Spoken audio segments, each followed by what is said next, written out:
പച്ചക്കുപ്പയിൽ ഒന്നുകൂടെ സലാം പറയുന്നത് അതൊരു ഓരോ തവണയും الصلاة والسلام عليك يا سيدي يا رسول الله خذ بيدي قلت حيلتي يدركني الصلاة والسلام عليك يا سيدي يا رسول الله خذ بيدي قلت حيلتي يدركني الصلاة والسلام عليك يا سيدي يا رسول الله خذ بيدي قلت حيلتي أدركني. ലോകത്തിന്റെ വിവിധ ഭാഗങ്ങളിൽ നിന്ന് ഓരോ നാട്ടിൽ നിന്ന് ജനങ്ങള് ഞാൻ പലപ്പോഴും പറയാറുള്ളതാണ്, കറുപ്പും വെളുപ്പും വലുതും ചെറുതും പല വിദ്യാഭ്യാസമുള്ളവരും പണ്ഡിതന്മാരും ഡോക്ടർമാരും രാജാവുക്കന്മാരും എല്ലാ ആളുകളും മദീനത്ത് വന്ന് പച്ചക്കുബയുടെ ചോട്ടിൽ എന്നാണ് ഞാൻ പറയാറുള്ളത്. ചോട്ടിൽ ശരിക്കും മുത്തനബിയും സാഹിബത്തൊക്കെ ഉള്ളത്, ഉമറുല്ലാഹുനും ദിക്റുല്ലാഹുനും. എന്നാലും ആ ഒരു സ്നേഹത്തണലിൽ ആ ചോട്ടിൽ അവിടെ ഒന്ന് ലയിച്ചു ചേരാൻ വേണ്ടി പലതും വിറ്റ് പൊറുക്കിയിട്ടും പലതും ഒഴിവാക്കിയിട്ടും പലതും വേണ്ട എന്ന് വെച്ചിട്ടൊക്കെയാണ് കുറേ ആളുകൾ അവിടെ വരുന്നത്. ഒരു 1-2 വീഡിയോ അതുമായി ബന്ധപ്പെട്ട് കാണാം. അങ്ങനെ ഒരു ഒഴുക്കാണത്, ഒരു രസമാണ് കാണാൻ. മരിസ്കാരം കഴിഞ്ഞിട്ടുള്ള വീഡിയോ. മുത്തൽ വിശ്വാസികളുടെ പള്ളിയിൽ നിന്ന് ഏകദേശം 1 ലക്ഷം ആൾക്കാർ കൊള്ളുന്ന പള്ളിയാണിത്. അല്ല, 1 ലക്ഷം അല്ല, സോറി, 7 ലക്ഷം. ലേറ്റസ്റ്റ് കണക്കെടുത്ത് നോക്കുമ്പോൾ 7 ലക്ഷത്തിലധികം ആളുകൾ അത് കൊള്ളും. ഓരോ സമയത്ത് പച്ചക്കുപ്പ കാണുമ്പോഴും ഓരോ രസമാണ്. ഇതിന് വേറെ ഒരു ഭാഗത്തു നിന്നുള്ള മറ്റൊരു മരിസ്കാരം കഴിഞ്ഞിട്ട് ജനങ്ങളിങ്ങനെ 4 നമ്പർ ഗേറ്റ് ബാബുസലാമിന്റെ നേരെ അപ്പുറത്താണ്. അബൂബക്കർ സിദ്ദീഖ് ഇവിടെ ഉണ്ട്, അതിന്റെ നേരെ അപ്പുറത്താണത്. ഇതിലൂടെ നടക്കുമ്പോൾ നല്ലോ ശ്രദ്ധിക്കണം. ഈ ബാബുസലാമിന്റെ നേരെ ആ ഭാഗത്ത്, അതായത് ഇങ്ങോട്ട് റസൂലുള്ള പെരുന്നാൾ നിസ്കരിച്ചിരുന്ന മുസല്ല 2 പ്രത്യേകത ഉണ്ട് അവിടെ. ഒന്ന്, മാ ബൈനൽ ഖബരി വൽ മുസല്ല റൗളത്തും മിൻ റിയാദിൽ ജന്ന എന്നൊരു ഹദീസ് ഉണ്ട്. അത് പ്രകാരം ആ ഭാഗത്തുള്ള മുറ്റം മുഴുവനും റൗളയാണ്. മാ ബൈനൽ ഖബരി വൽ മിമ്പരിയാണ് നമ്മൾ എപ്പോഴും പറയാറുള്ളത്. റസൂലുള്ള തങ്ങളുടെ വീടും മിമ്പറിന്റെ ഇടയിലുള്ള സ്ഥലം റൗളത്തും മിൻ റിയാദിൽ ജന്ന. അത് പണ്ഡിതന്മാർ അതിനെ കുറിച്ച് പറയുന്ന ആ സ്ഥലം അങ്ങനെ തന്നെ സ്വർഗത്തിലുണ്ടാവുന്നതാണ്. പല അഭിപ്രായങ്ങളെ കുറിച്ച് പറയുന്നത് പ്രബലമായ പണ്ഡിതന്മാരൊക്കെ പറയുന്നത് റൗള എന്ന് പറഞ്ഞ സ്ഥലം ഉണ്ടല്ലോ, ആ റൗള അങ്ങനെ തന്നെ സ്വർഗത്തിലുണ്ടാവുന്നു. റൗളയിൽ പോയിട്ട് എന്താണ് ചെയ്യേണ്ടത്? ഹജ്ജ് ഉംറ ചെയ്യുന്നത് പോലെ പ്രത്യേകമായ കർമ്മങ്ങളൊന്നും അവിടെ പറഞ്ഞിട്ടില്ലല്ലോ. എന്നോട് പറഞ്ഞു ചോദിക്കാറുണ്ട്, സാറേ റൗളയിൽ പോയി എന്താ ചെയ്യേണ്ടത്? അത് ഓരോരുത്തരുടെ ഒരു ഇതനുസരിച്ചിട്ടാണ്. ഒരാൾക്ക് മാസ്റ്റർ പീസ് ബുറുദാണെങ്കിൽ അയാൾ ബുറുദ പാടിക്കോട്ടെ, സ്വലാത്താണെങ്കിൽ സ്വലാത്തിലിക്കോട്ടെ. പിന്നെ ദ്വാരക്ക് എന്ത് ദ്വാരക്ക്? അവിടെ സത്യം പറഞ്ഞാൽ റൗളയിലേക്ക് പോണ ദ്വാരക്കാനല്ല. ശരിക്കും പറഞ്ഞാല് റസൂലുള്ളാഹിനോട് നേരിട്ട് പറയാൻ അതിന്റെ അടുത്ത് പോയിരിക്കണേ. അതിന് നേരെ അപ്പുറത്ത് മുത്തനബിയില്ലേ സല്ലല്ലാഹു അലൈഹി വസല്ലം. അവിടെ പിന്നെ എങ്ങനെ പറഞ്ഞ ദ്വാരക്കിലൊക്കെ പുറത്ത് അവിടെ റസൂലുള്ളാഹിനോട് പോയി പറയാം.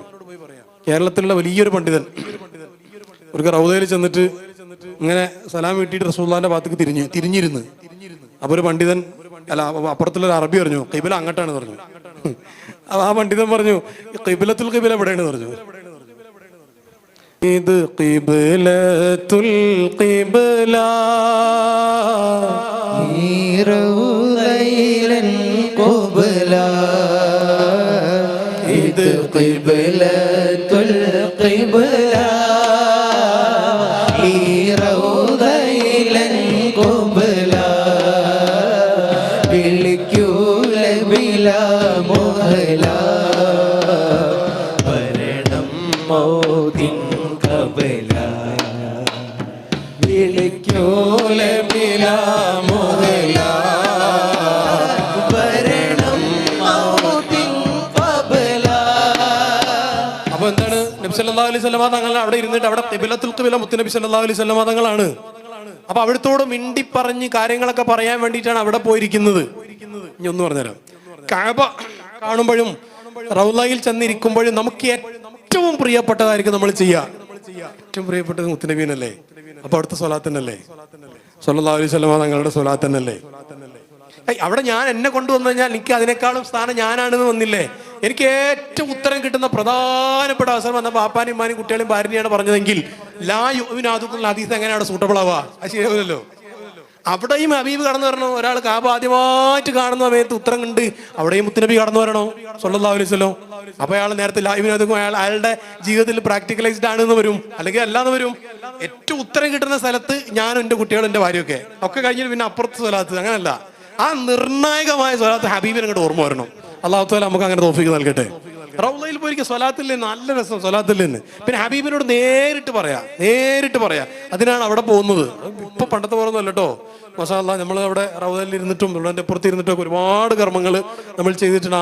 പണ്ടൊക്കെ അങ്ങനെയല്ല, എന്തെങ്കിലും കിതാബിന്റെ കഷ്ടം കണ്ട് അപ്പം ഇടങ്ങാറാക്കൂ. ഇപ്പൊ ഒക്കെ പോയിട്ടുണ്ട്. പിന്നെ വേറൊന്നുണ്ട്, അത് അങ്ങനെ ഒരു സിസ്റ്റം ആയതുകൊണ്ട് നമ്മുടെ നാട്ടിലെ ഇത്തരം ആശയമുള്ള ആൾക്കാരോട് നമുക്ക് വേണമെങ്കിൽ ചോദിക്കാം. അപ്പം പണ്ട് നിങ്ങൾ അവിടെ നമ്മൾ ഉഹദിൽ വന്നിട്ട് ഇങ്ങനെ കൈ ഉയർത്തുമ്പോഴത്തേക്കും ശിർക്കാണ് നിങ്ങൾ പറയാറുണ്ടായിരുന്നല്ലോ. അപ്പൊ നിങ്ങൾ എന്താണ് ശിർക്കാന്ന് പറയാത്തത്? അപ്പൊ രാജാക്കന്മാരുടെ നിയമം മാറിയാണ് അവിടെ, അതുകൊണ്ട് പേടിച്ചിട്ട്. അപ്പൊ രാജഭരണത്തിനനുസരിച്ചിട്ട് പറയുന്നവരാണോ നിങ്ങൾ? അപ്പൊ ഇതുവരെ നിങ്ങൾ ആത്മാർത്ഥമായിട്ടല്ലേ പറഞ്ഞത്? ആത്മാർത്ഥമായിട്ടായിരുന്നുവെങ്കിൽ ജയിലിലിട്ടാലും നിങ്ങൾ പറയണ്ടേ ശിർക്ക് അത്രയും പ്രധാനപ്പെട്ടതല്ലേ എന്ന് കേരളത്തിലെ ആൾക്കാരോട് നമുക്ക് വേണമെങ്കിൽ ചോദിക്കാം. ഇപ്പൊ അവര് പറയില്ല, ഒരു അക്ഷരം വേണ്ടില്ല. കാരണം പിടിച്ചാൽ അവരെ പിടിച്ചിട്ട് പറഞ്ഞാൽ അവരെ പിടിച്ചിട്ട് ജയിലിടും.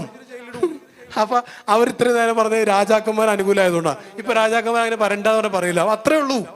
ചിർക്കൊന്നും അല്ലത്,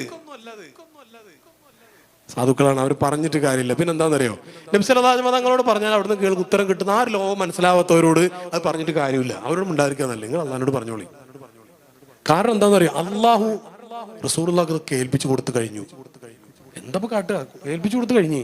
റസൂലുള്ള ഖാസിമാണ്, അള്ളാഹു തരും. റസൂലുള്ളാഹിയാണ് ഖാസിം. കിട്ടണമെങ്കിൽ റസൂലുള്ളാഹിനോട് ചോദിക്കാൻ തന്നെ പറ്റുള്ളൂ. സ്വല്ലല്ലാഹു അലൈഹി വസല്ലം, വേറെ നിവൃത്തിയൊന്നുമില്ല. അതുകൊണ്ടാണ് പണ്ഡിതന്മാരെ ഇമാമികൾ മുഴുവൻ അങ്ങനെ ചോദിച്ചത്. നബി സല്ലല്ലാഹു അലൈഹി വസല്ലം ഒക്കെ അത് ആ ഒരു ഖിലാഫത്തിന്റെ രൂപം വരെ അങ്ങനെയാണ് ശരിക്കും.